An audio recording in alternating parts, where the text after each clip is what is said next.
Please rise and turn your attention to the main stage for the presentation of colors by the Greenwich Police Department Honor Guard and the singing of the national anthem performed by Mary Kay Messenger.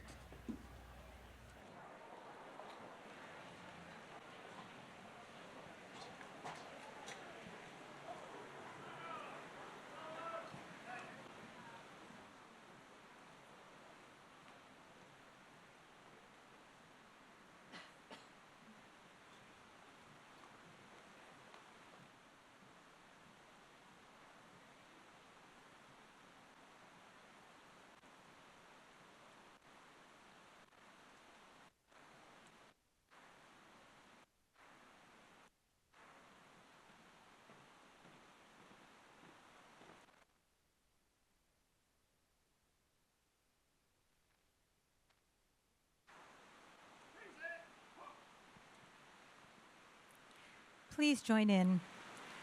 Oh, say, can you see by the dawn's early light what so proudly we hailed at the twilight's last gleaming, whose broad stripes and bright stars through the perilous fight o'er the ramparts we watched were so gallantly streaming, and the rocket's red glare, the bombs bursting in air, gave proof through the night that our flag was still there. Oh, say, does that star-spangled banner yet wave o'er the land of the free and the home of the brave?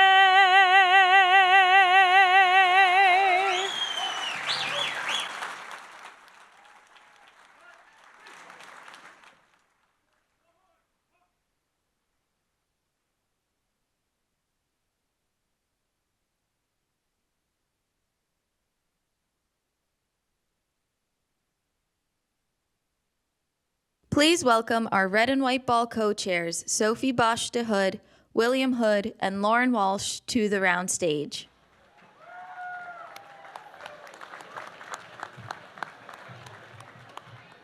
I'm like, where is she?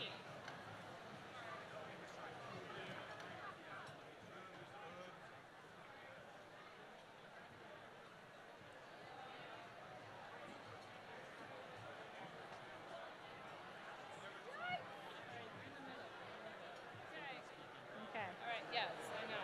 Okay. Can you see this? Good evening, everyone. Okay, but we're going to be... Can we have everyone's attention, please? Hello.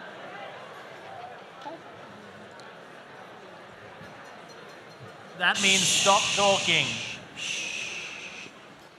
Start drinking. Okay, like that's all. Like just have fun. Well, good evening, everyone, and welcome to the 2025 Red and White Ball, a salute to service and valor. I'm so excited to welcome you on behalf of myself, Lauren, and my husband, William. Together with our fabulous committee, we have been working for nearly a year to put together what we think will be a truly spectacular and memorable evening for you all in support of the American Red Cross. Let's give another round of applause to Mary Kay Messenger and the Greenwich Police Department Honor Guard for helping to kick off our evening. Woo!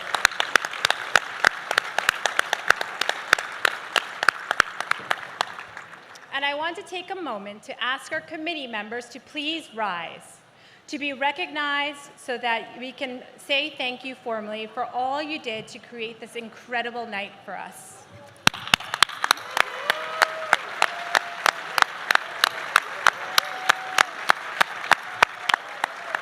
William?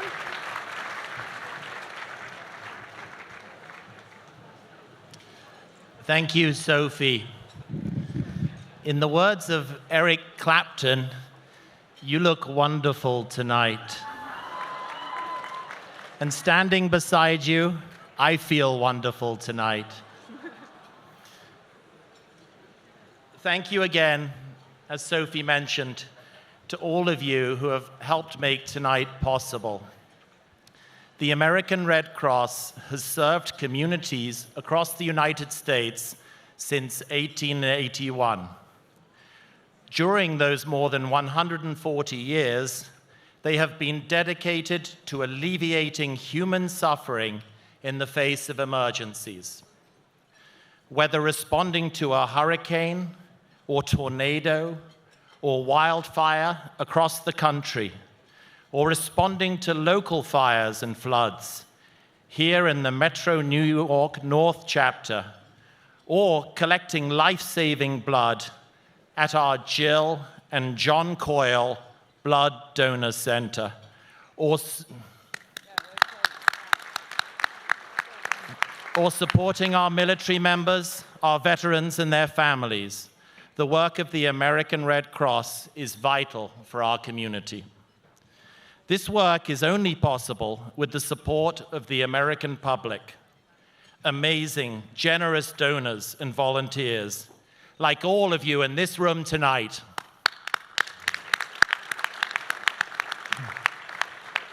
Thank you so much for standing with us and for being with us tonight as we introduce you to our amazing honorees.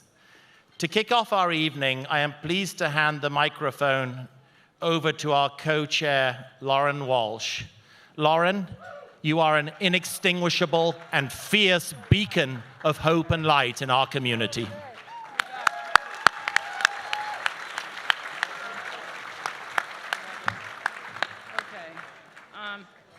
Okay, like I'm a little short for this. Okay. Sorry, thank darling. You. It's all right, darling. Thank you so much, everybody, for being here. Thank you. If any of you know me, you know how important it is to me that you all showed up. You showed up.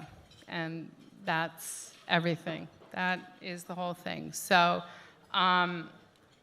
it has been phenomenal to work with you both over the past year. And I really look forward to planning the 40th anniversary ball together next year. So thank you. But we all want to stay 39 forever, don't we? I do. Yeah, I'm 59. It's good. Okay, but I'm 39. All right. No talk of age.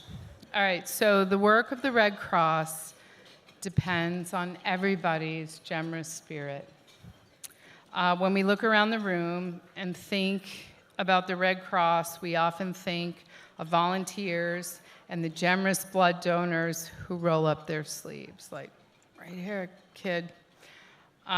In the background is the work of our corporate supporters who play a vital role in providing financial support as well as sharing their many talents to our organization. We are so lucky to have companies like our 2025, that's now, corporate leadership honorees. Our honoree this year, Bruscombe Barton. And I had to ask today, was it Bruscombe and Barton or Bruscombe Barton? It's Bruscombe Barton, no and, okay. Because people say Bruscombe and Barton, but it's Bruscombe Barton. And they're part of our Red Cross family.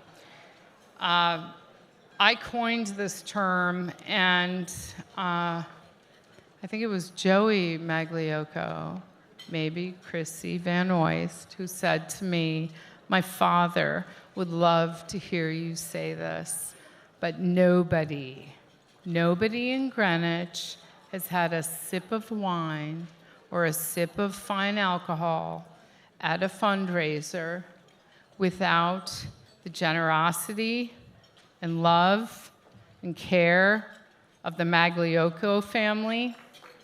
And so, no one, not one sip. So, their commitment to the community dates back to their founding, Bruscombe Barton, Their family founded this in the 1930s. It is my honor to introduce Brescombe Barton and the Magliocco family with this video demonstrating all they do to support not just the Red Cross, but organizations across our community. Don't forget, not one sip. Hit it. Our family business, Peerless Importers, was started by my paternal grandfather, Anthony Magliocco, in 1933.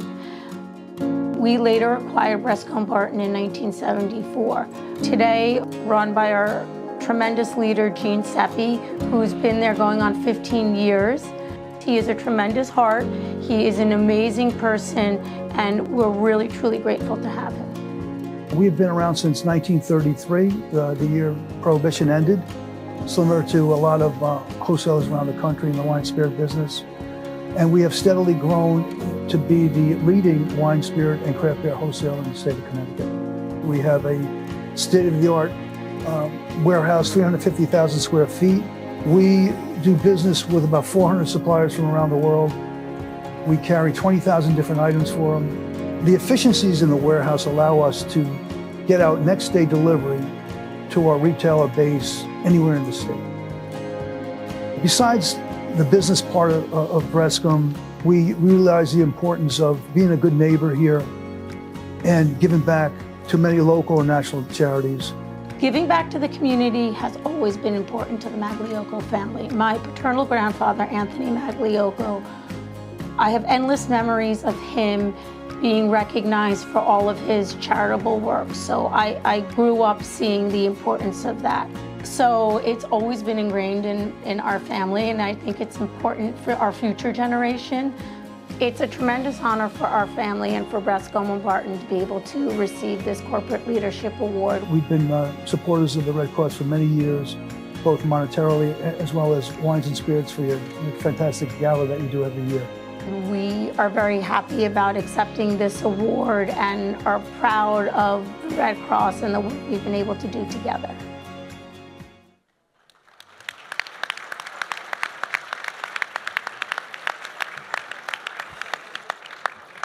Okay, so it is my honor to introduce Brescombe Barton and the Magliocco family with, I'm so honored to serve alongside you, Chrissy, on the Red Cross board. Chrissy was my co-chair for this event 4 years ago, and I'm now graduating from Gala College. But I wouldn't have made it through that year without Chrissy Van Oyst, and I just want to thank you, Chrissy, and your family for all that you do. Please join me, everybody, in congratulating the Maglioccos and the Brescombe Barton leadership, including Gene Sepp, as they accept the Corporate Leadership Award.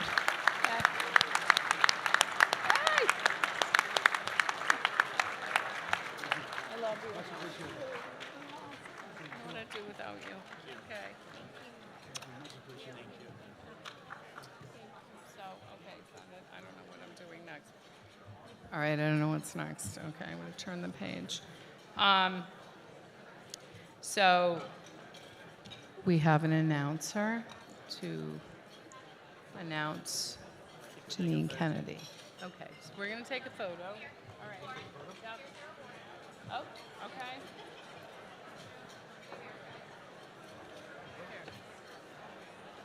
Please welcome to the main stage our American Red Cross Metro New York North Chapter CEO and Board Chair, Stephanie Dunn Ashley and Lisa Cooper.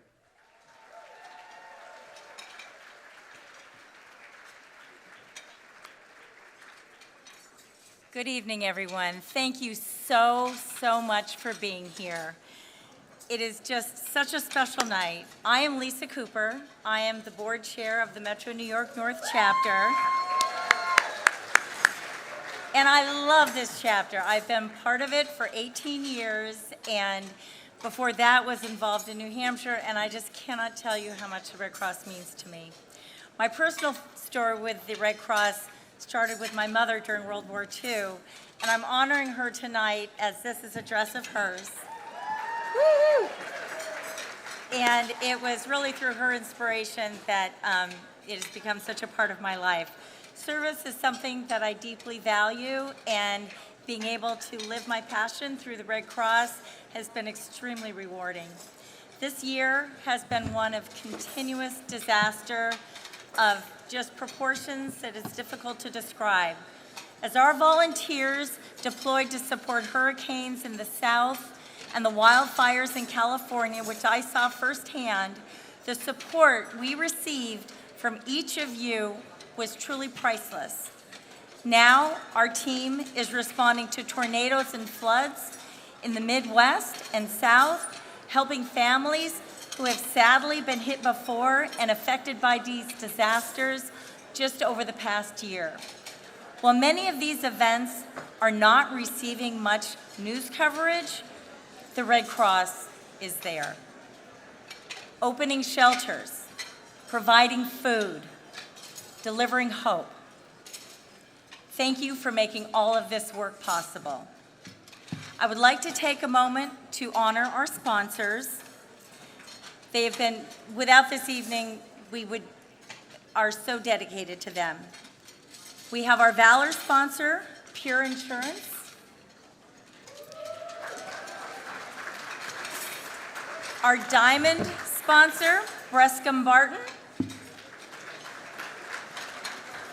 And our Ruby sponsors, Abby Tense, Ethan Allen, Shreve Crump and Lowe, and Webster Bank.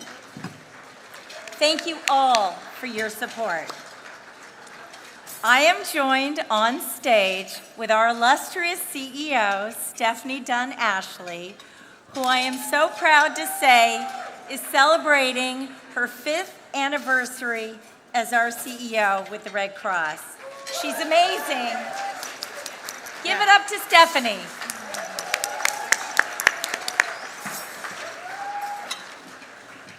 Okay, I'm going to ask if you can hear me. Perfect. So if we're all the way on the other side of the tent where the flag and the bar is, which is really a fun spot, because the next person that I'm introducing needs for everyone to hear this story because it's absolutely incredible. But I want to say thank you to Lisa. Thank you to our co-chairs. We could not do this evening without all of you, but it is an incredible amount of support that goes into this room. Almost 500 people are here this evening, and for that, thank you so much to everyone, and thank you for being awesome. This is a one-of-a-kind chapter. The Red Cross is the Metro New York North chapter encompasses all of Rockland County, all of Westchester County, the U.S. Military Academy at West Point, Greenwich, Connecticut, and our hope and absolute being is that if you ever need us for whatever it may be, a home fire, a flood, giving blood for a transfusion, we want you to know that we are here for you, and it means so much that you are here for us tonight. The past 5 years have been incredible. I came from an amazing organization, and I want to thank Greenwich Hospital in the back of the room over there, because that's where I came from. But it has been amazing being here tonight. It's been wonderful. I want to take a moment to thank our elected officials who came tonight, Senator Richard Blumenthal, Representative Tina Corpus, First Selectman Fred Camillo, Senator Ryan Fazio. Am I missing anyone? Oh, yes. Oh, my God. Janet Stone McGuigan, select person, and, of course, our very own board member and the man who we celebrated last year, celebrating his 50th anniversary as a Red Cross supporter, volunteer, Chief Jim Heavey. So you can't really top 50 years more than, much other people, but, we're going to get to that in a little bit. But 90% of our workforce base is based on volunteers. And I can't tell you how many volunteers are in this room right now. We have volunteers from every aspect of every line of service here. We have volunteers who respond to a house fire. We have volunteers who check you in at a blood drive. We have volunteers who sit on the ball committee. We have volunteers who are your chapter board members, regional board members, and beyond. It is incredible the amount of board members that we have here, and volunteers that we have here. So I want to say thank you so much to all of them.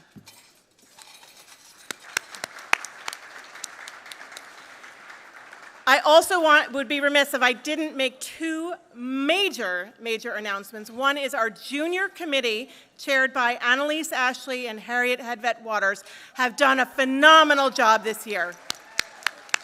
Our junior committee is 2 years old, and they have taken the reins, and they are running full force. So I'm so thrilled that they are here tonight. And I really, if you can meet them, say hello and wish them well, and wish them a great Red Cross story moving forward. And second, our regional and division and national leadership team is also here. There are so many from almost every line of service. So I want to thank everyone from Kobe Langley to Paul Sullivan to Trish Sablich to Sonia Ronovich, Richard Brannigan. I'm going to miss some people. And obviously our regional leadership team. They've done a phenomenal job, and we're so thankful. And lastly, our events team, Sophie and Libby. Can't do it without you, but Sophie Newman, you are the absolute, there she is. You're the absolute amazing partner with us on all of this, so thank you. All right, now to what we're really supposed to be here, what I'm supposed to be here with Lisa for, Ross Ogden. And I hope you can come up and join me on stage for this. But I think you will agree when you listen to this video and you hear the story that is behind this gentleman who started volunteering at the Red Cross because he wanted to meet girls. 65 years ago. So he's only 66, so it's just, just say. But he's continued his Red Cross journey through high school, through college, through raising a family, above and beyond. He's deployed. He is our biomed extraordinaire man. He is absolutely incredible, and I hope you just listen to this video and just give him the biggest round of applause when it's over, because this gentleman deserves it like no other. On you go. 65 years seems like a long time. It doesn't really to me. It seems like it started yesterday. My family moved here to Greenwich in 1951. I started school here and have lived here ever since. So my introduction to the Red Cross was through a local dentist, Richard O'Leary, who offered an advanced first aid course. And for me, it was a way to meet girls.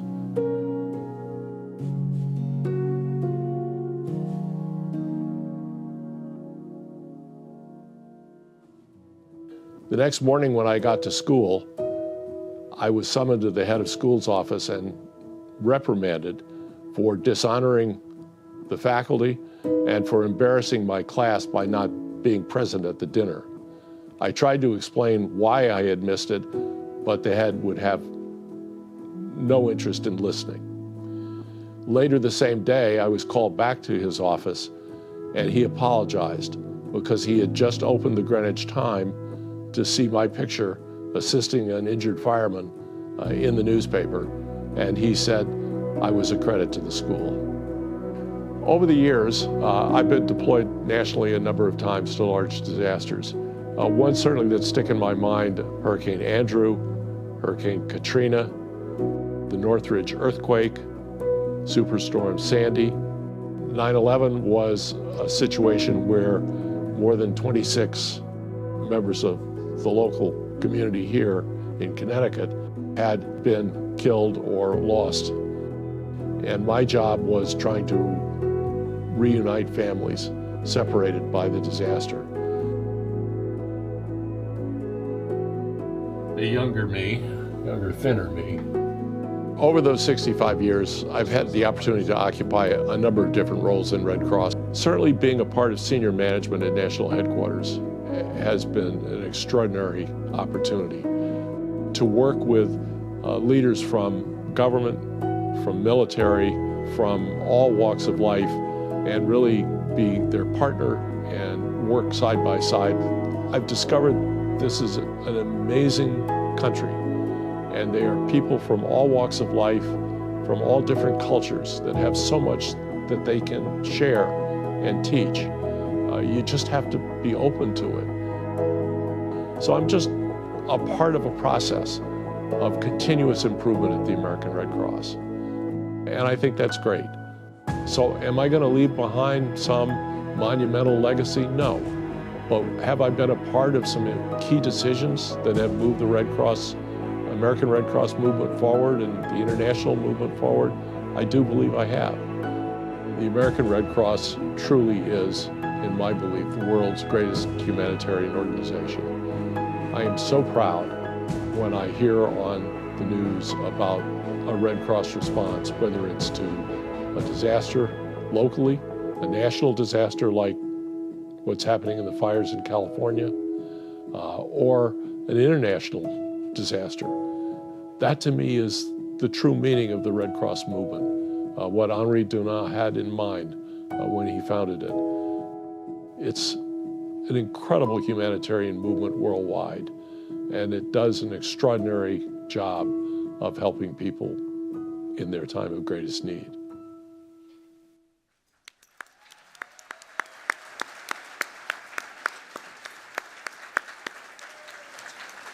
When I came to the Red Cross 5 years ago, I met Ross as one of the first people, and I can tell you, if you need to get to know Ross.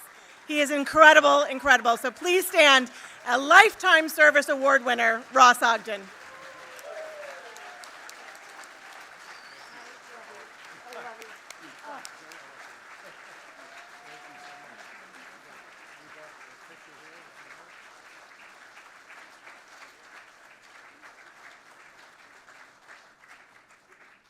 And may you all have 65 years of voluntary service in whatever organization touches your heart. Please turn your attention to the round stage and welcome American Red Cross Metro New York North Chapter Board Member, Janine Kennedy. Well, good evening, you fabulous people. I am quite taken aback how everybody looks stunning tonight.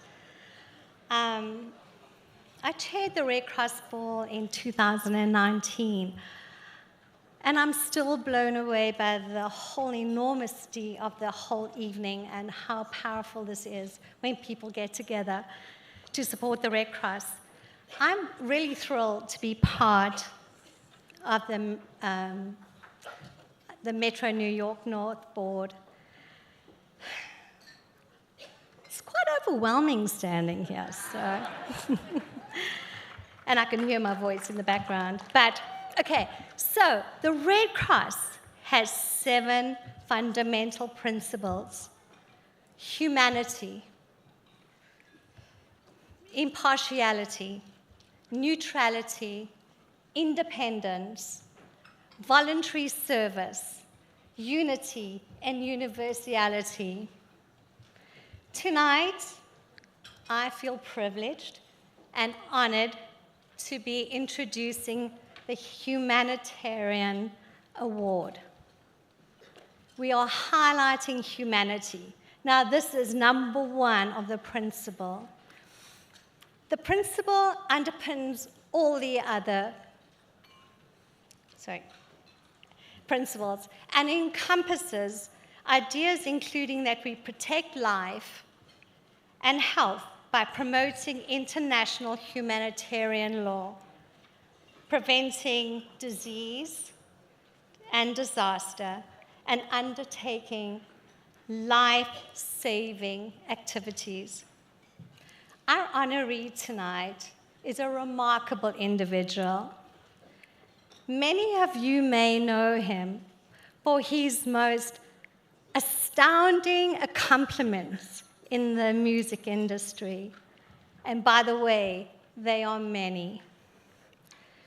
He has been one of the leading entrepreneurs in the industry over the decades.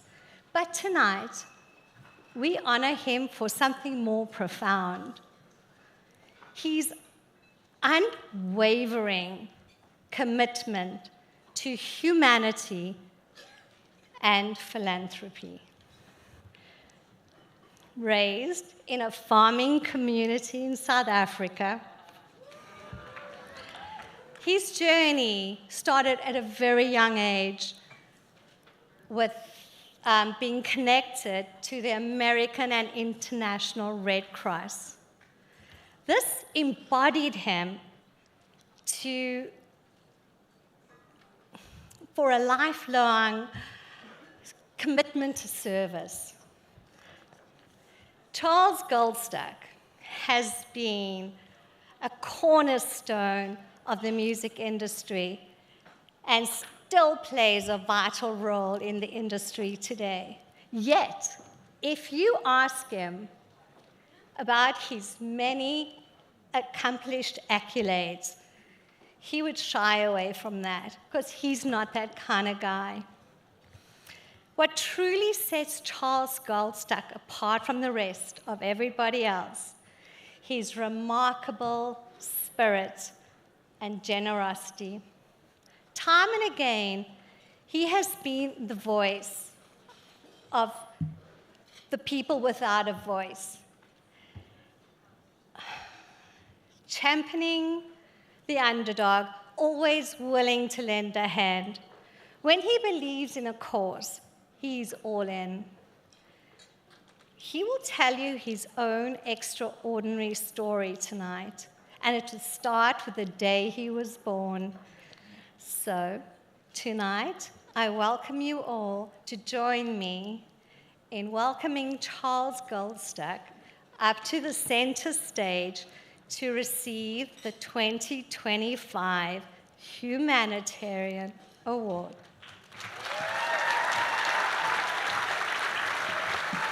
Baie dankie. Dankie, dames. We want a photo.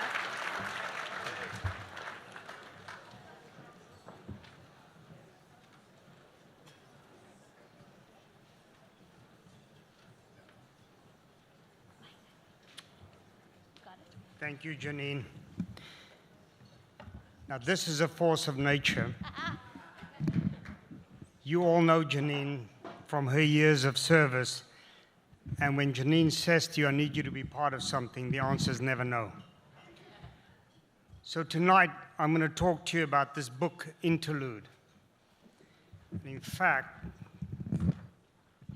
given that the room is split half-half, I'm going to go backwards and forwards. This is a book that my father read to me from the age of 6. I grew up in a household where Afrikaans, version of Dutch, was what was spoken. English was my second language. This is the book that taught me how to speak English. And when I say that, I have to explain what the book is. My father fought during the Second World War on the side of the Allies. And over the years of that conflict, he ended up in Tobruk. And before I get into that story, he would say to me, Charles, I got to read this to you because this is not just about the war, it's about what matters in life. And I want to tell you the story of the Red Cross because if not for the Red Cross, you wouldn't be here and I wouldn't be here. Now, of course, as a youngster, I had no clue what he was talking about. Over time, it dawned on me because there are parts of this book that we would read over and over, and I thought he was just trying to get me how to learn to speak English properly. But that wasn't what his objective was. His objective was to make me understand what the Red Cross meant in his life. So this book was published right after the war, 80 years ago, April 1945. That was when the Allies liberated most of Germany, the Russians coming from the east, the Americans, the British, and the Allies coming from the west. And he'd been in a prisoner of war camp, which we'll explain in a minute why that is relevant.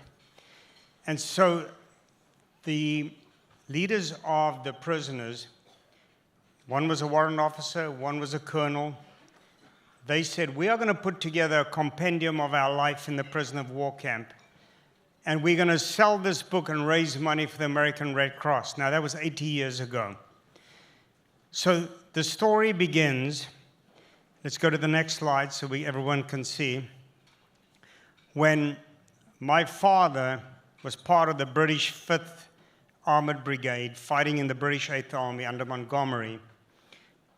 And they were in Tobruk, and the Afrika Korps under Rommel, part of the German offensive, closed in and captured Tobruk.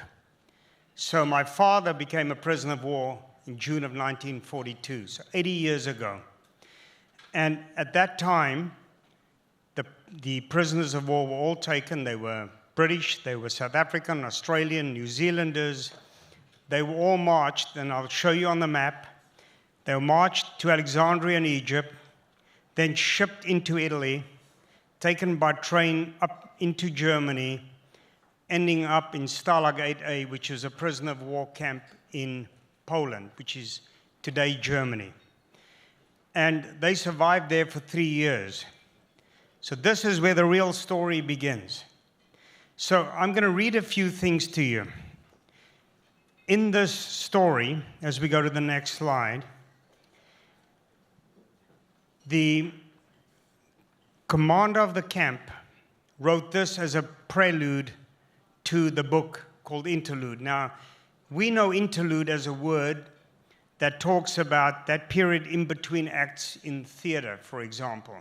But interlude to them was that period between being at war, then being at a point of stasis until liberation and being able to leave. So what happened in that interlude period? What happened was that the American Red Cross saved many lives because they provided what was needed for the sustenance of life.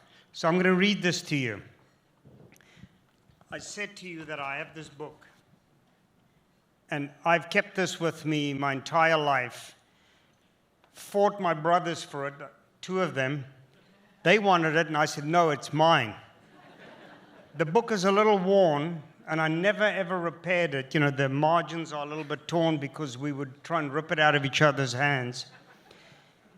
But now I'm going to read to you what was written when this book was published. Each page of Interlude is an account of great debt. For if we have survived our trial with dignity and reasonableness, the honor is not due to ourselves, but to those at home, to countless strangers in many lands, to the Red Cross Society. Their ceaseless generosity and energetic devotion to our physical and mental needs provided the whole material means by which we were able to succeed, and were the tangible reminders that we were not forgotten men. This is a personal debt we can acknowledge but never repay. I can't tell you for how many decades I've wanted to say those words to others, but I never had the opportunity. So tonight I have that opportunity.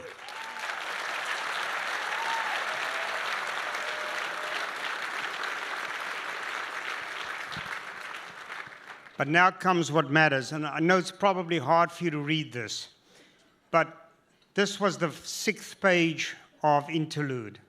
And I'm going to read excerpts to you because this page, for me as a human being, has guided everything that I do. And it was written, as you can see, in its original form, with the cross. And this is what the 4,000 prisoners of war from late 1942 till liberation in 1945, this is what they collectively wrote. Whatever the motive that prompted us in 1929 to join with our potential enemies and sign the Geneva Convention, thank God for that document and for the International Red Cross. Without the Red Cross, we would have spent our years of captivity lacking comforts, contact with home, a variety of diversions and distractions, even the bare quantity of food necessary to preserve healthy bodies.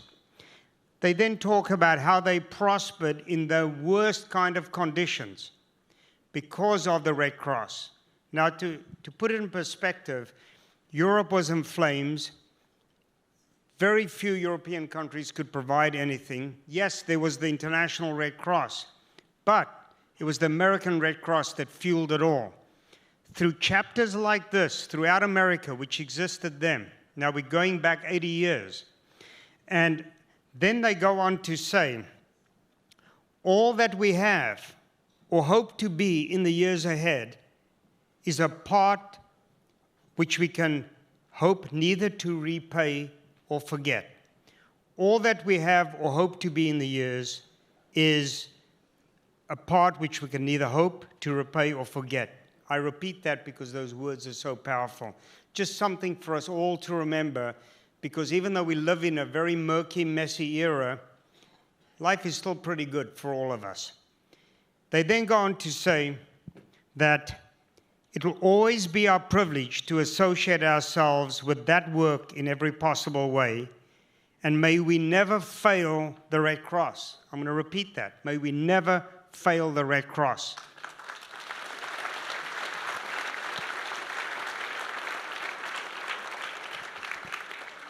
So this was dedicated by the prisoners of war that were imprisoned in Stalag 8A, and it was gruesome. My father never spoke much about the war, but he spoke about just what gave him joy when there was no hope.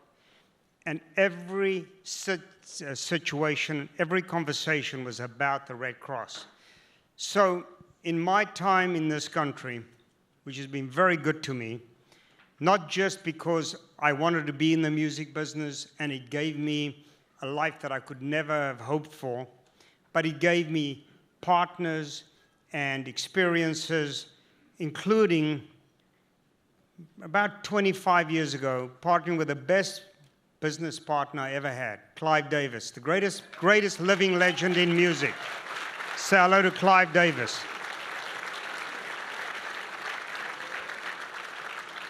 And it started when Clive made an album with Fantasia Barrino. You might all remember Fantasia as the winner of American Idol 2004.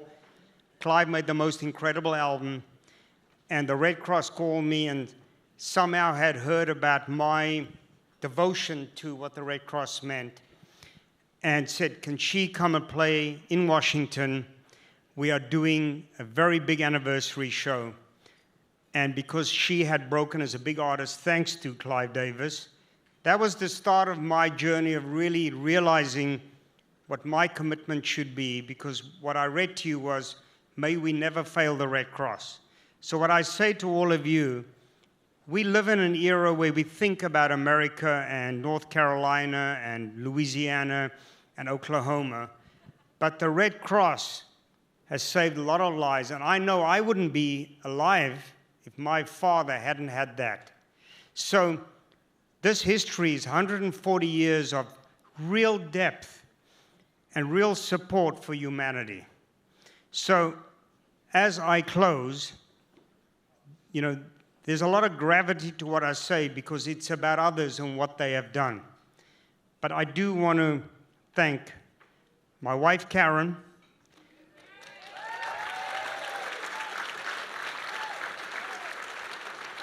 every crazy idea I ever had, she would shake her head and just say, I'm with you. Thank God it all worked out okay. My daughter, Catherine, who's with us tonight, who's the joy of my life. And unfortunately, my youngest, Olivia, couldn't be here because, as she put it, Dad, you expect me to get good grades. I'm in finals. Nothing is more important. I said, you're right. So, to the Red Cross and to all of those involved, I say to you, thank you, because I know how important it is, and I am the living embodiment of what happens when the Red Cross does its work, because people like me have a life. Thank you.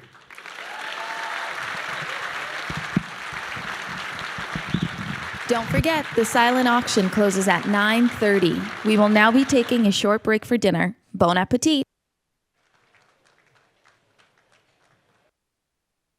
Dear guests, welcome back. Please bring your attention to the main stage for our American Red Cross Division Vice President of the Northeast, Kobe Langley.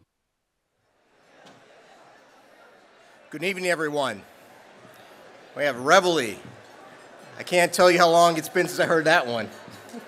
It's been a long time. I hope everybody's enjoying the dinner. My compliments to the chef. Really, really outstanding dinner here as always. This is now, I think, my seventh dinner here in Greenwich. Always wonderful to celebrate here at the Red and White Ball. I always look forward to the Red and White Ball because of its focus on honoring service and valor in our men and women in uniform. Some of you may know, but I've dedicated my life to service, first in the military, then in government, working for the Department of Veterans Affairs and Department of Defense, and the President of the United States, and then finally here with the American Red Cross. Service is important to all of us, otherwise we wouldn't be here today. But military service is particularly special and challenging, not just for the service member, but also for their families as well. So if you're a veteran, or if you're a military member, if you're a member of a military family, I'd ask that you please just stand up or raise your hand, and let's give everybody a round of applause for your service to this country.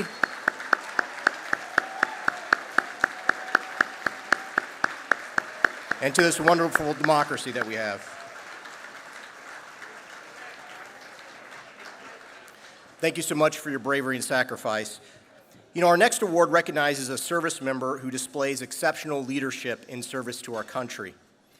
Recently, we opened an office to support the military community at Fort Hamilton, which is located, as many of you know, here in Brooklyn, in the shadow of the Verrazano Bridge. Brooklyn. It's home to the largest military entrance processing station on the East Coast. This means that regardless of where you serve in uniform, if you sign up to serve your country in this area, the chances are you're going to visit Brooklyn before you're sent to your basic training. Our presence in the base is strategic, as it is on more than 100 military installations, not just here in the United States, but around the world. It's an opportunity for the American Red Cross to meet their servicemen and women and their families before they ship out, to let them know that the American Red Cross is going to be there with them from day one until they leave. It's part of our fundamental mission. We've been doing this work for over 140 years. Our honoree this year has been an exceptional partner to our Service to Armed Forces Director, Letitia Maharaja, and has been instrumental in bringing the Fort Hamilton office to life. It is with great honor that I introduce Lieutenant Colonel Matthew Barrick as the recipient of the 2025 American Red Cross Exceptional Service Award. Lieutenant Colonel Barrick,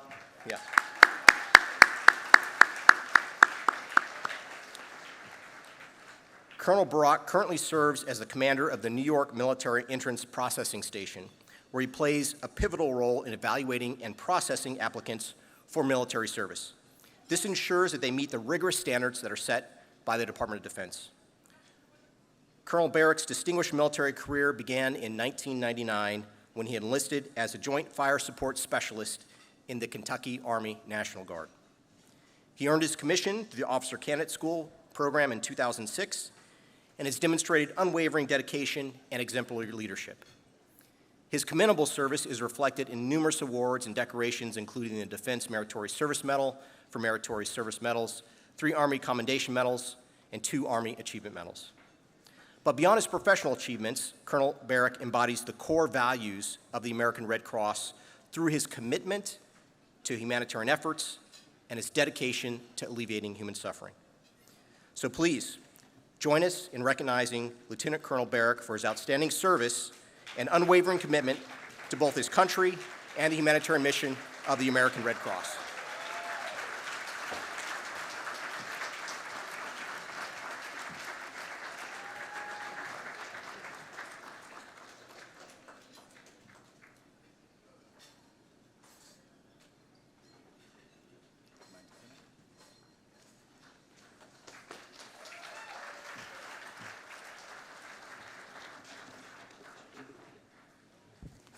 All right, Kobe, thank you for that. Very kind words.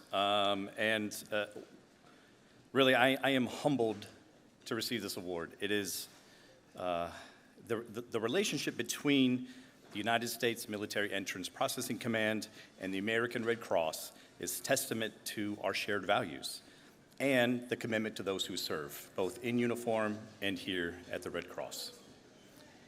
This natural partnership, evident in the decades-long tradition of Red Cross volunteers providing crucial information to those recruits that head through my office, and that's at the cusp of their military journey.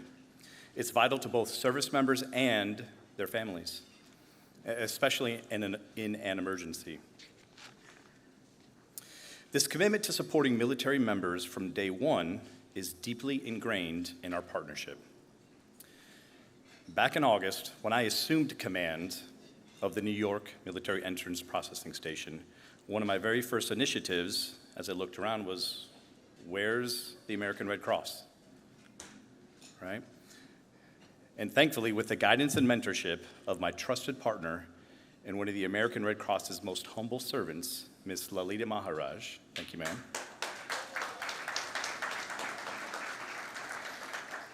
Right, together with this partnership, she guided me through the finite details and the vast array of services that the American Red Cross offers. We now have, between the New York MEPS Entrance Processing Station and the American Red Cross, a more solid partnership than we've ever had before. Thank you for your guidance.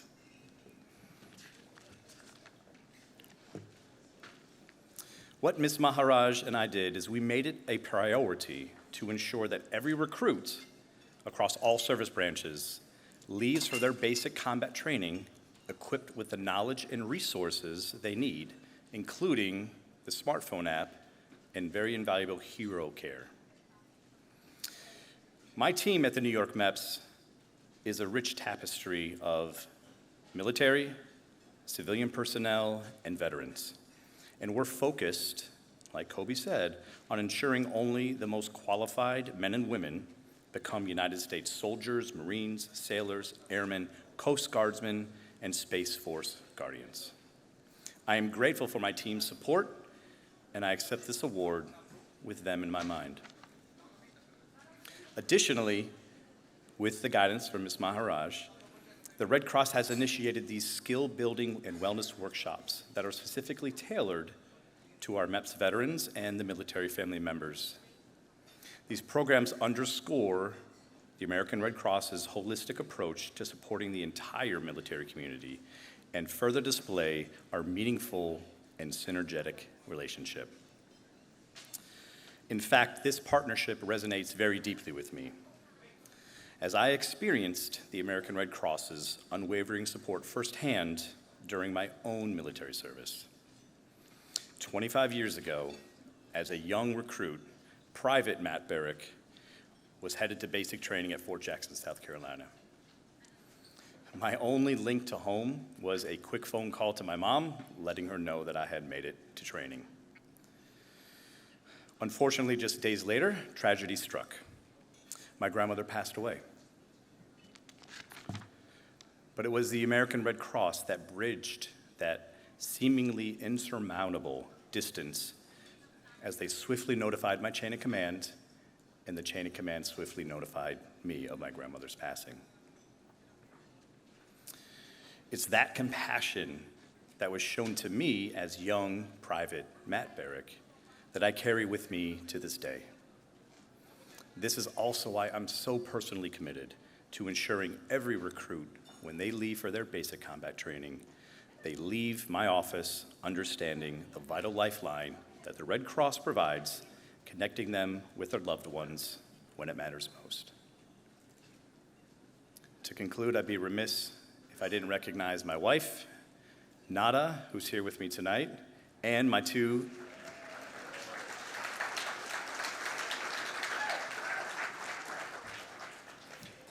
daughters who also serve with me, aged 10 and 4 years old, and we all live on Fort Hamilton in that great community.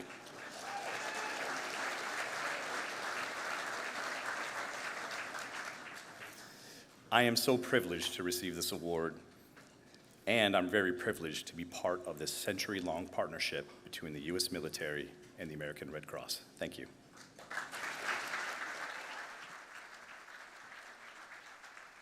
Please welcome back our board chair, Lisa Cooper, for our final award of the evening.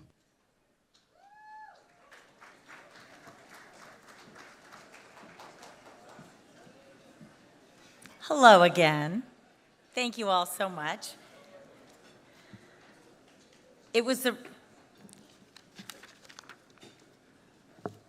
I am so excited to introduce our final honoree for the evening.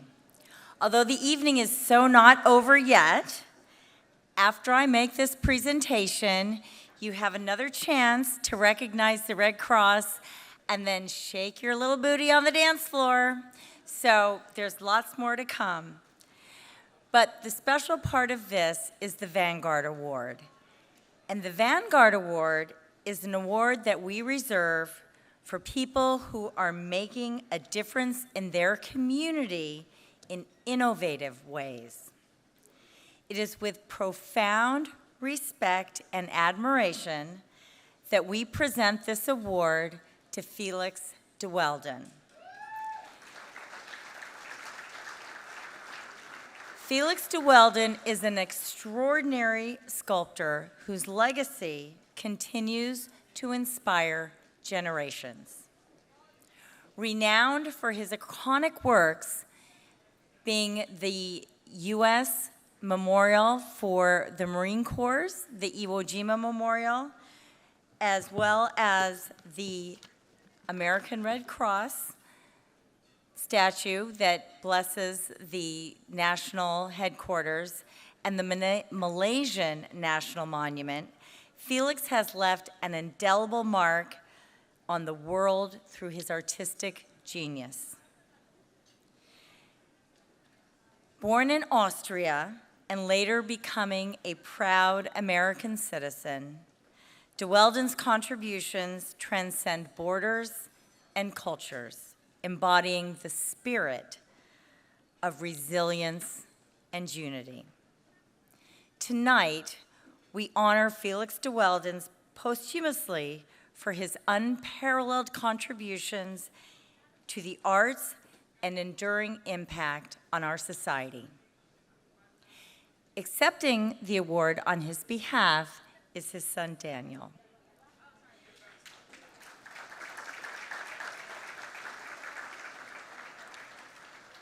Daniel de Weldon, who continues to uphold his father's legacy with pride and dedication. Personally, Daniel has experienced firsthand the devastation of the Eaton fires. He is a resident of Altadena, California. I am a native of Pasadena, California, and I saw this devastation firsthand, and it is indescribable.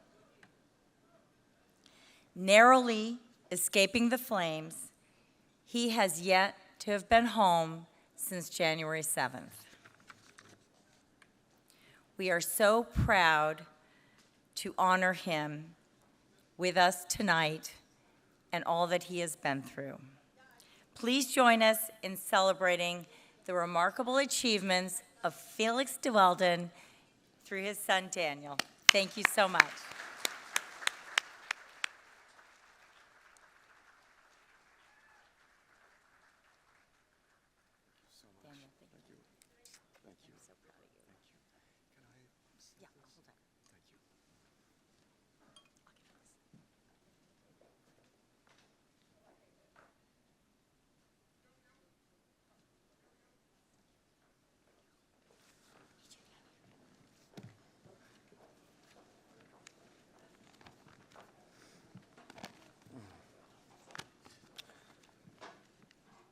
Ladies and gentlemen of the Red Cross, esteemed guests, today I have the profound honor of reflecting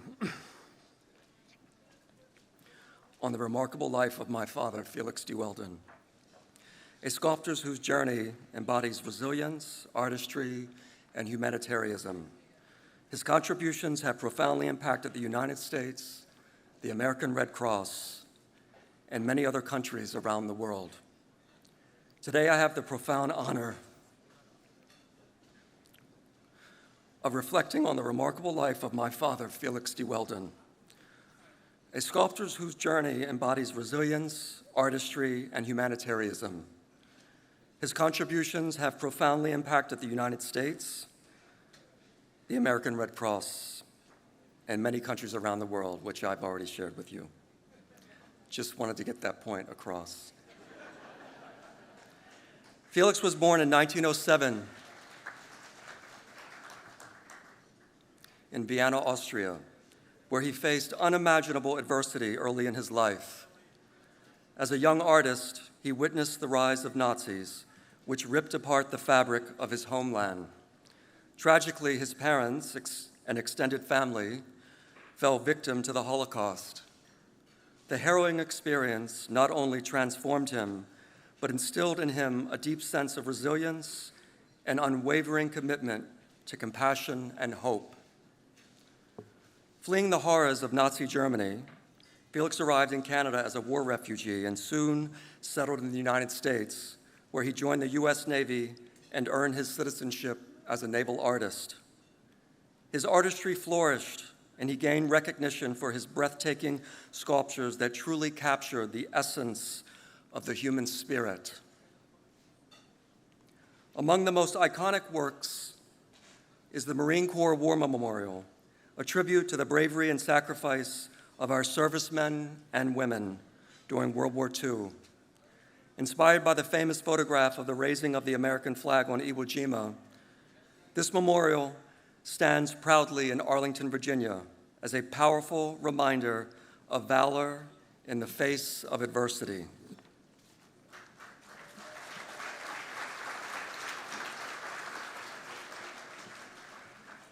However, beyond his artistic achievements, my father embodied a spirit of service. He understood the transformative power of art and recognized the importance of humanitarian efforts. This belief led him to forge a lasting relationship with the American Red Cross, an organization dedicated to alleviating human suffering.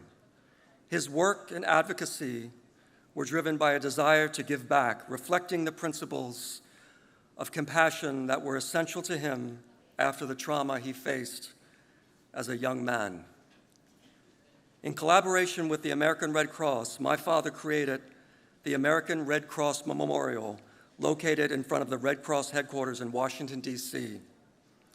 This memorial honors the sacrifices made by those involved in humanitarian efforts and serves as a reminder to support one another during these times of crisis. My father taught me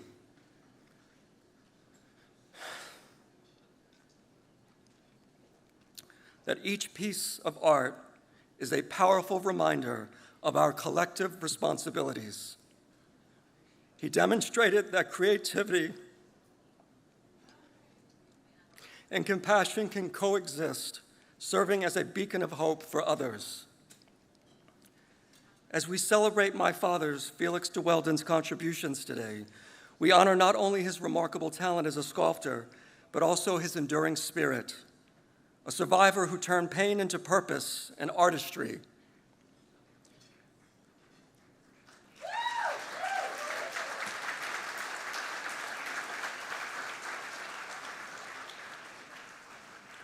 His life inspires us to look beyond ourselves and recognize our capacity to create positive changes. Felix de Weldon expressed his resilience and kindness through his sculptures. May we carry forth his legacy of artistry and altruism, contributing to our communities and supporting organizations like the American Red Cross, which strive to make our world a better and more compassionate place. Speaking of my father being a war refugee,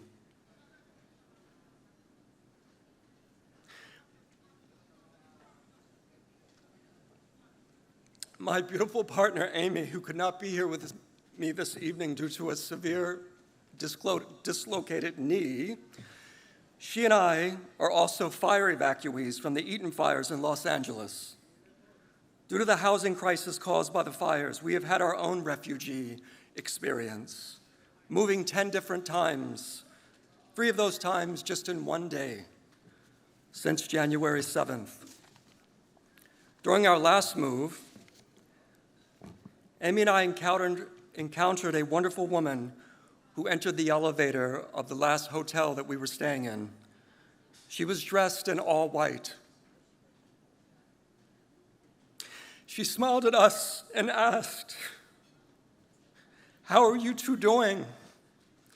We initially thought she knew us.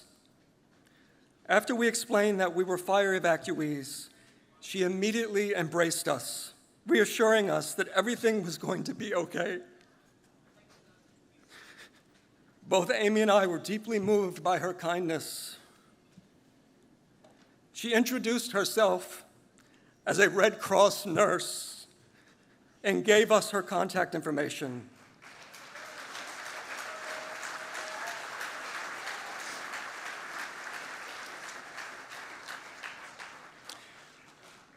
She said to Amy and I, if you need anything, she or the Red Cross would be there to help. Soon after, we ran into her again in the hotel lobby, accompanied by another Red Cross nurse. They provided us with pamphlets detailing all the resources available through the American Red Cross in Los Angeles for the devastating fires we experienced. These two nurses are named Patricia Dillon Smith and Angela Wright.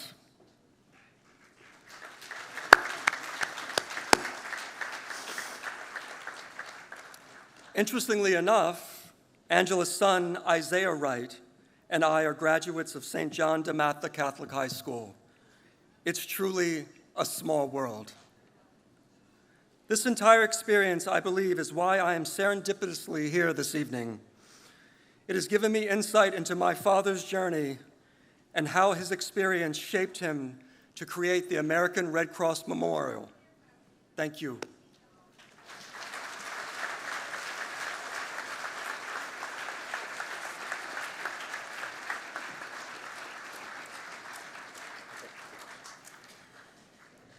Thank you so much, Daniel.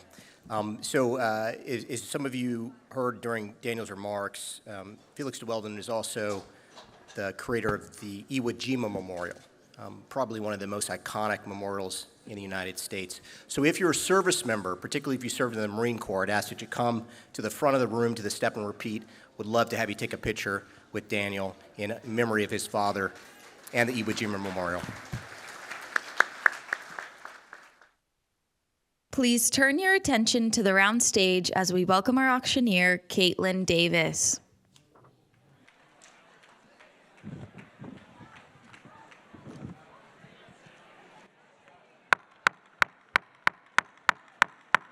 Good evening, ladies and gentlemen.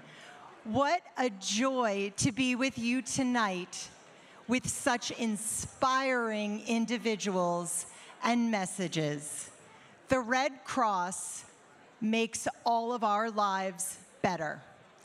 They do the hard work, but they can't do it without all of you. We have some wonderful live lots tonight, and every dollar of your winning bid will go to the Red Cross. And remember, 90 cents of every dollar goes to help people in need. So get your paddles ready to help the Red Cross do what they do so well and have done for so many years. Please look on your tables. There was a folder passed out with your paddles. I see you have yours ready, madam. You have yours ready, sir. I love it. Does everyone have their paddles? Shh, shh, shh, shh. Does everyone have their paddles? Please check that it has your name on it, or you will be playing a fun prank on your table mate. Make sure it's your paddle. Are you ready? That was anemic, and we don't like anemic at the Red Cross. Are you ready? Yes, thank you. Let's start out with a fabulous, fabulous fun lot. 2 tickets to Saturday Night Live. 2 tickets to a taping of Saturday Night Live for its legendary 51st season, good between September of this year and May of next year for next season. I'm opening the bidding ridiculously low for such an amazing experience, $1,000. Do I have $1,000? Paddle 502. How about 2? 2, madam? 2,000 to you. How about 3? 3,000 to your table mate, sir. I'll go this way and look for 4. 4,000, paddle 210. Thank you, madam. Do I have 5,000? 384. I'm just going in a circle. 6,000, 245. Do I have 7,000? 494. Let's go to 8,000.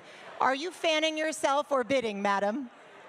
She's fanning. 8,210. Do I have 9? Do I have 9,245? Looking for $10,000. Holding at 9, looking for 10. $10,000 with the gentleman right there. Paddle, what's your paddle, sir? 384. So we're at $10,000. Do I have 11 at 245? Do I have 12? 12,000 at 210. Looking for lucky 13. Holding at 12, looking for 13. I'm going to sell it at 12 unless someone wants to jump in. 13, nope, 12.5. We're splitting bids already. It's that kind of a night.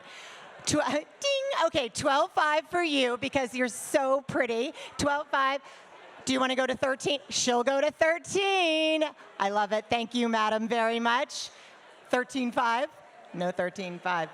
I think it's going to be yours for 13,000. Going once, going twice. Sold. Paddle 210. Congratulations. Enjoy. Hope you have a wonderful time. I'd like to call your attention. Okay. Shh, shh, shh. I've been asked to shush you. You've been so polite before, and we have had such inspiring speakers. But this is what we need. We need to help the Red Cross do what they do. And then I'm off the stage. If you shh, I'm done quicker, and that's good for everyone. Okay. I'd love to call your attention to one of our elegant co-chairs, Ms. Sophie Bosch de Hood. Look at her right there. Yes, she's gorgeous. But she's gleaming even more because of this beautiful diamond necklace around her neck. This is great thanks to Olivia Walker-Lemieux and Brad Lemieux. They're Red Cross board members here tonight of beloved Shreve Crump and Low. Sophie is modeling this stunning, you look gorgeous, and I think all of you ladies would look equally beautiful because diamonds go with everything. They say kayaking to cocktails. Gorgeous at this black tie event, but with a t-shirt and jeans you can't miss. I'm sure the details are up, but it's a 1.5, a little more than 1.5 pear shape, and then a 0.83 pear shape on top, circled by diamonds, bezel diamonds on the chain. Oh, look at this sassafras over here. What a model, my goodness. I am opening the bid ridiculously low. You can wear it home if you win it. $2,000. Opening at $2,000 to my friend. Looking for 3. 2,000 here, looking for 3. You don't get to take Sophie home, just the necklace. 2,000, look, 280, thank you, sir. Are you gonna go for 4? 4,000, oh, thank you, sir. Another of our wonderful co-chairs, 4,000. Is that a $5,000 bid? 5,378. Looking for 6,000. 6,000, 610. Looking for 7. I want to make sure I don't leave anyone out. Holding at 6. Looking for 7. We're still, you're going 7? All right, 7,000, paddle 6. That's 8 over there, 8,000. Do I have 9? I do have 9, thank you. Do I have 10? Do I have 10,000? $10,000. I think you might not have to take this off, Sophie. Okay, 10,000 here, looking, do we have 11? I don't see a paddle raised.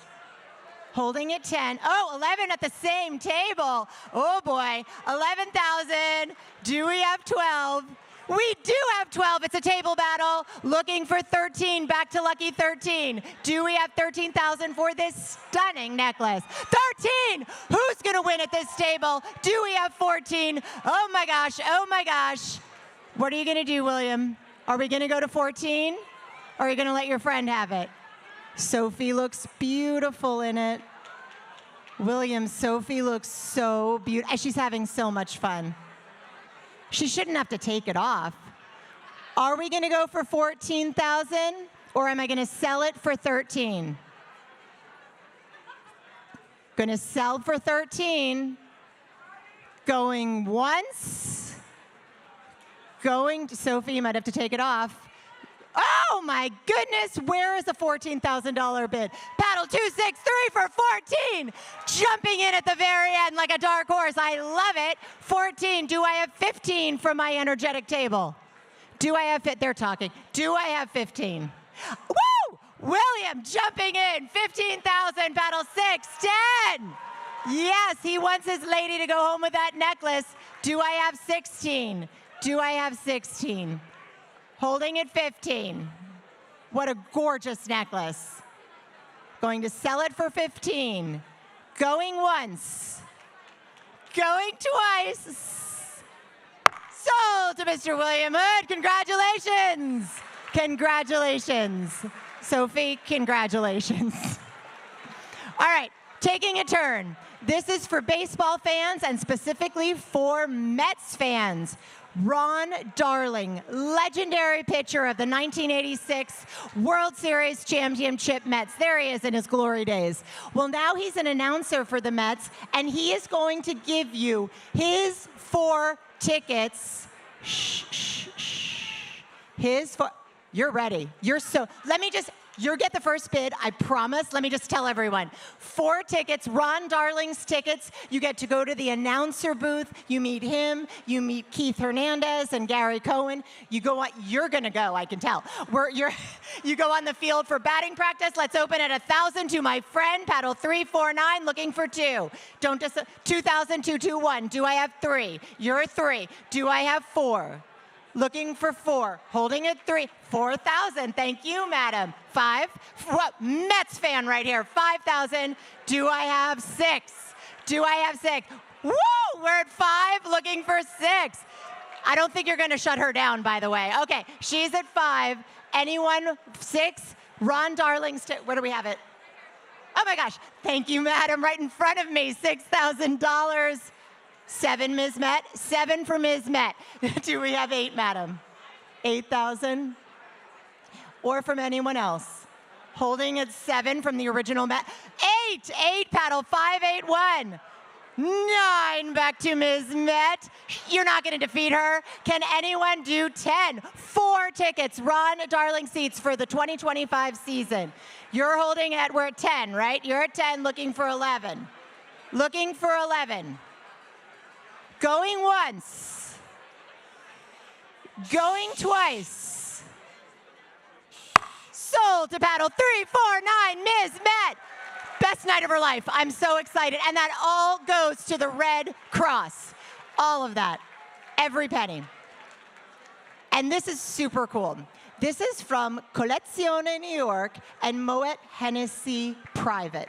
Collezione New York on Madison Avenue has amassed experts and created a luxurious setting befitting some of the finest and rarest wines and spirits in the world. Shh, shh, shh. The winning bidder can bring 5 guests into the lap of luxury. You will have an ambassador from Moet Hennessy Private, and he or she will guide you through the tasting of some of the most extraordinary wines and spirits in the entire world. I'll name them.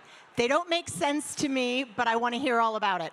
Dom Perignon Plenitude 2, Glenmorangie 23-year limited edition Year of the Snake, Ardbeg 23-year Y2K, Hennessy Paradis, and Richard Hennessy.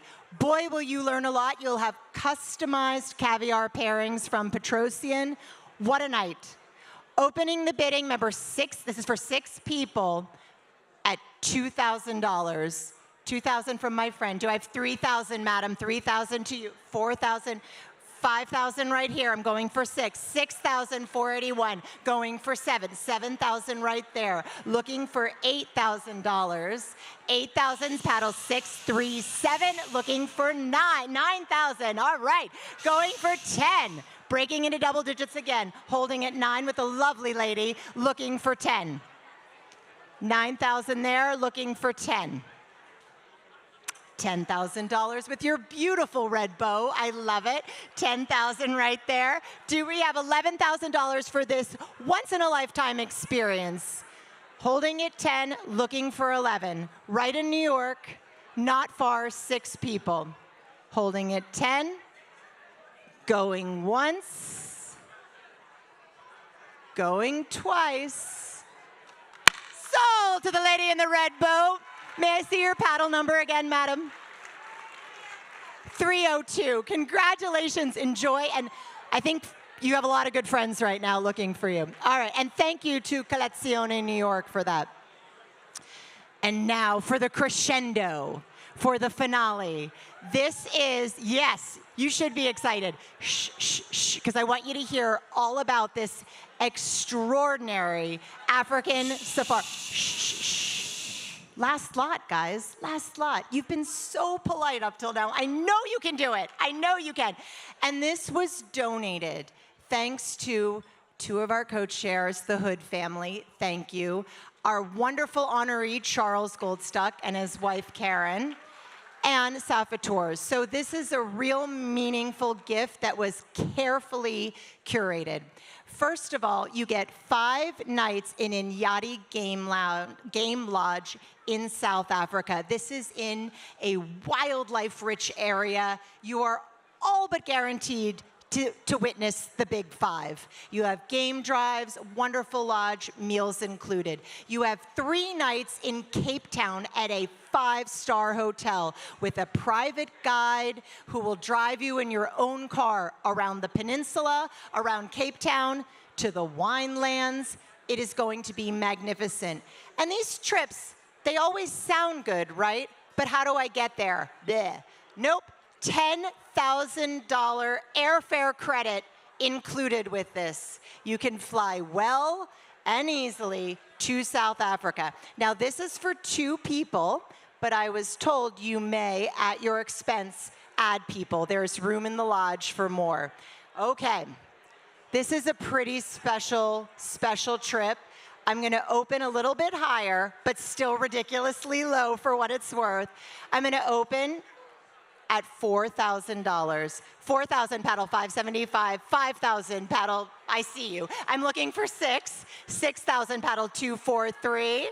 Oh, hey there. Looking for 7, 7,000 341. Looking for 8, 8,000 from my friend again. 9,000 from the 11, 10,000.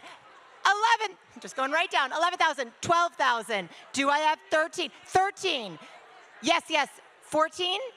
You're just holding it in the air. I love it. 14,000, 15, 16. This lady's holding it. 17 for you. You like that airfare, I saw that. 17 for you, 18 in the back of the room. Amazing. Looking for 19, holding it 18. 19,000 paddle 490, 20,000, 20,000, 389. Amazing. 21,000. Looking for 21,000. Remember, half of this is airfare. Is that a paddle right there? 263, 21. Are we going for 22? Oh, look at you, 22,000. Amazing. Do we want 23? Holding it, yes, 23,000. Amazing. 24,000. You guys, 25, look at him. 25,000. Very nice, sir. Do we have 26? All right, with my friend right here, 26. Looking for 27. Whoop, whoop, who is that? Where is it? That was confusing. 27, thank you, madam. Now 28. 28 from the very discreet gentleman. 29, looking for 29. Holding at 28, looking for 29. Holding at 28. I'll sell, oh, our esteemed honoree is on his way. Yes, sir. If anyone tonight goes to 35, I will act as the personal guide. Woo! Is that a 35 raise? 35 raise! And he's so calm about it. I mean, is anyone gonna do 36? Woo! 36! Applause, please! Thank you, madam. Paddle 389 at 36. What a jump, Mr. Goldstuck. 37. Wow. Can we go to 38? What a trip. Trip of a lifetime. We're holding at 37, looking for 38. Yes, 38. Paddle 389. Wow. 39. Oh, yes, 39. 40. What do you think? You have the most amazing personal guide. All for the Red Cross, remember, all for the Red Cross. She's thinking. What do you think? Is she gonna do it? She is! 40,000, woo! Amazing, madam, amazing. Oh, I think it might be yours. Holding at 40, sir. Are you out? He took off his glasses, done. Okay, going once, going twice. Sold! Congratulations! Amazing. And thank you to Charles Goldstuck. What an amazing addition. Wow. What a trip of a lifetime. Paddle 389. Okay. All right. Shh. This is the really important part. Congratulations to all the winners. And they did so much tonight. But all of you can help. Every dollar helps the Red Cross complete their mission. And I think all of you have it in you tonight to give a number that's meaningful to you. And every dollar is celebrated here, and every dollar makes a difference. I want to bring you back to what Charles Goldstuck said in the beginning. Were it not for the Red Cross, he would not be here. He would not be leading tours through Cape Town. He would not be honored tonight. How many other people in our lives, how many of us, how many of our friends, how much of our community wouldn't be here without the life-saving efforts of the Red Cross? And they can't do it without all of you. You are so generous. Please grab your paddles. When I say a number that is meaningful to you, please raise it and don't lower it until I call it out. A Red Cross volunteer will come. They will give you, everyone who raises tonight gets a special American flag pin that I hope you wear with pride to show your support of the Red Cross. And they're gonna take your paddle because this is amazing. Everyone who raises in the paddle tonight at any level is entered into a drawing for a bronze cast replica shown on the screen of Felix de Weldon's incredibly moving masterpiece, Red Cross Memorial Sculpture. One of you will get that tonight as long as you raise.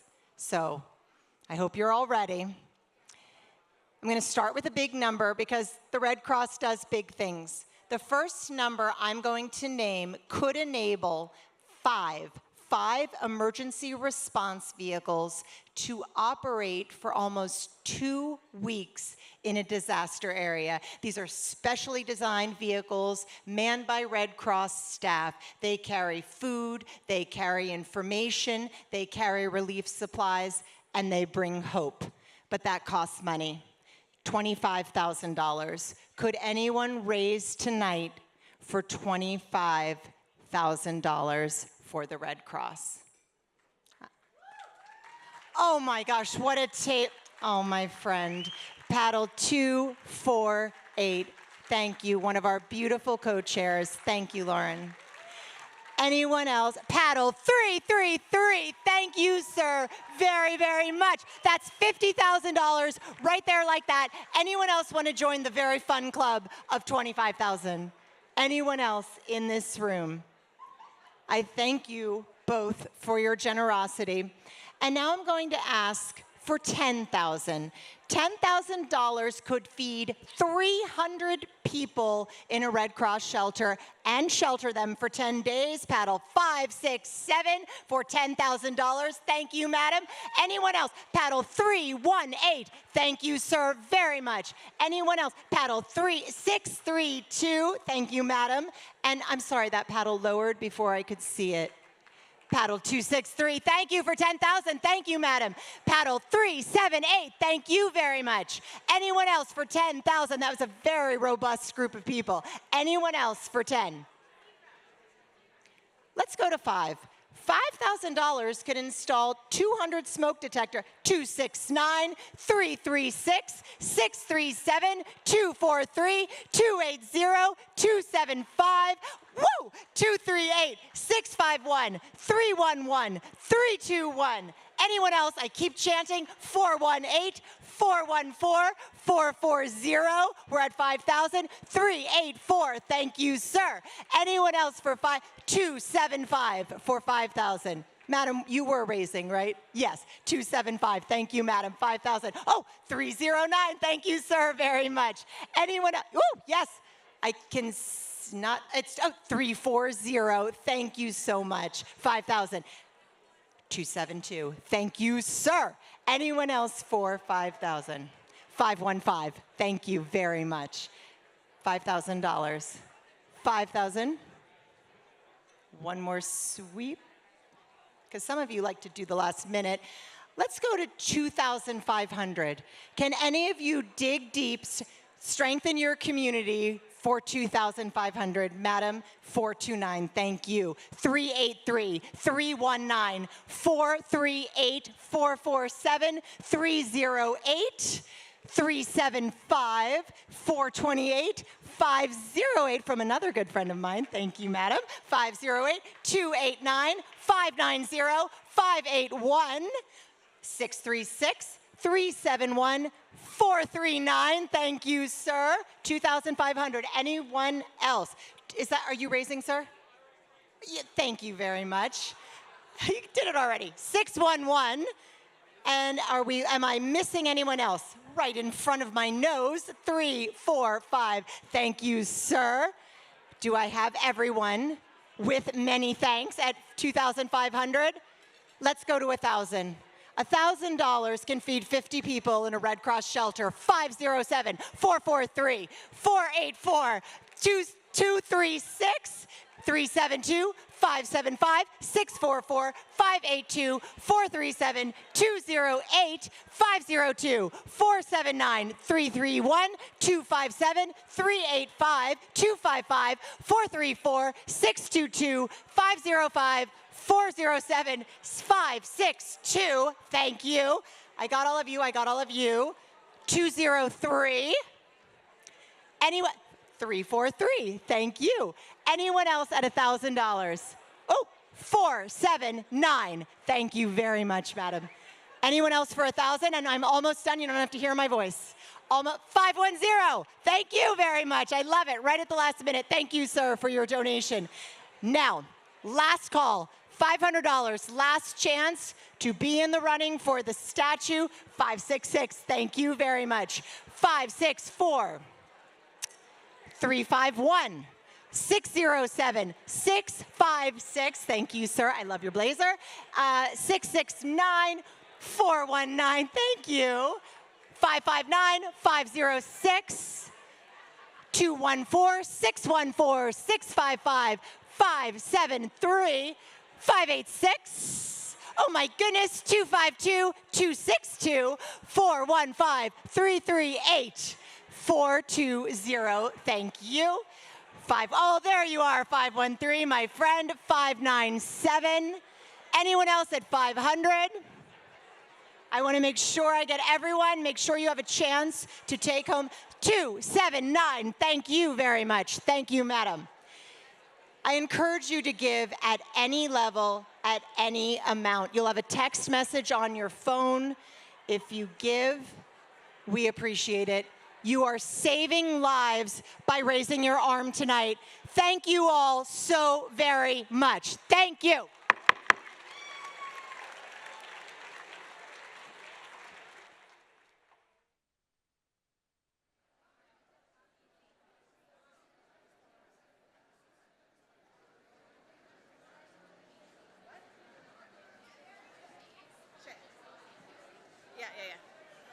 Okay, everybody. I apparently went to the wrong stage, but that's okay. I'm closer here. So I just want to say thank you so much to everybody who came tonight, who supported the American Red Cross, to the incredible stories we heard, tear-jerking, amazing, amazing stories. Thank you to the volunteers who do so much for us. And by the way, next year is our 40th anniversary, and I expect every single one of you to be back here. It's our Ruby Red anniversary, so we'll be here on, I think it's April 25th. But thank you so much for all of your support. It's been incredible. Charles, Felix, Alex, Ross, Matthew, I mean, just like absolutely incredible. Thank you. Have a great evening. The band is going to pick it up. We're going to be dancing. I might not be, but we're going to be dancing and we're going to have a great time. So thank you so much. Enjoy the rest of your evening. Oh my God. Am I good? Okay. Okay.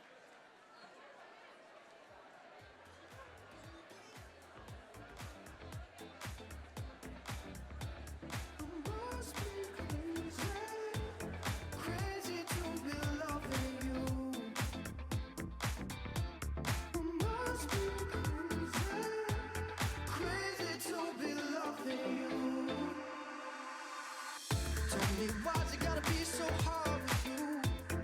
Why you gotta do it on your own? And why you so afraid to try and lose? If it only means you're still alone.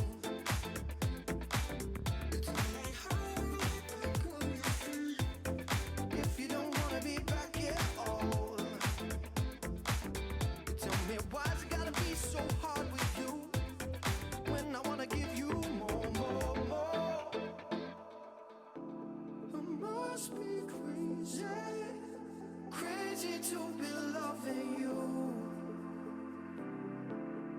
Must be crazy.